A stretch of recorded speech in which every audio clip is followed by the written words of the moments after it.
And our world lead today, Canadians want the shot. As vaccine demand starts to lag in the United States, demand is far outpacing supply for our northern neighbors. Almost half of Americans have gotten at least one dose. Compare that to just over 1 in 3 Canadians. So American officials have now agreed to start sharing the wealth. It's not just a gesture of goodwill, we should note. Governors in northern states want to get that Canadian border opened as soon as possible. North Dakota has already started vaccinating Canadian truck drivers, and Alaska's governor shared that state's extra doses with a small neighboring Canadian town. CNN's Paula Newton finds out why some Canadians are calling efforts to get vaccinated, quote, the Hunger Games. Canadians have been primed and ready to get their shots for months, lining up, signing up, in what has been described as the vaccine Hunger Games. From Toronto to the West Coast, doses have been scarce until now. The vaccine euphoria here is far from over. We'll be safer. Yeah, I'm really happy.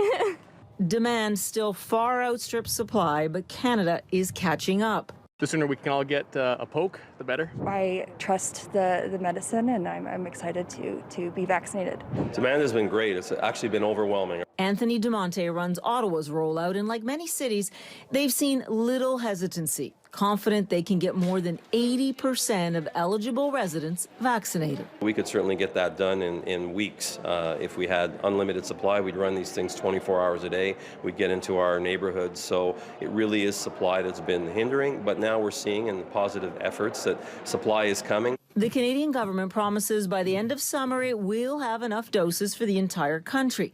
But it's the pace of the rollout in the last few weeks that has been encouraging. More than a third of those eligible now have at least one shot. That effort got a boost this week when Canada became one of the first countries to authorize the Pfizer vaccine for kids between 12 and 15.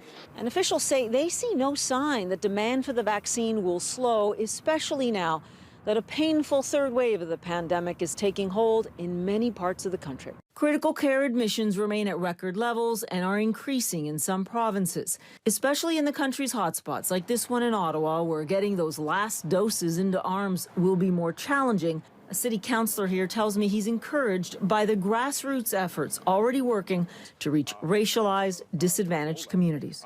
All levels of government are committed here in Canada to ensure that we address this challenge. And I think that that's unprecedented. There's no hard sell here. A little humor instead from Ottawa Public Health's prolific Twitter handle, even a cameo from Vancouver-born actor Ryan Reynolds, posing as the public health intern.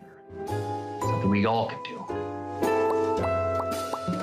Officials say that's what it will take to go the last mile to deliver that last dose. It requires on the ground work, door knocking to make sure that people are aware.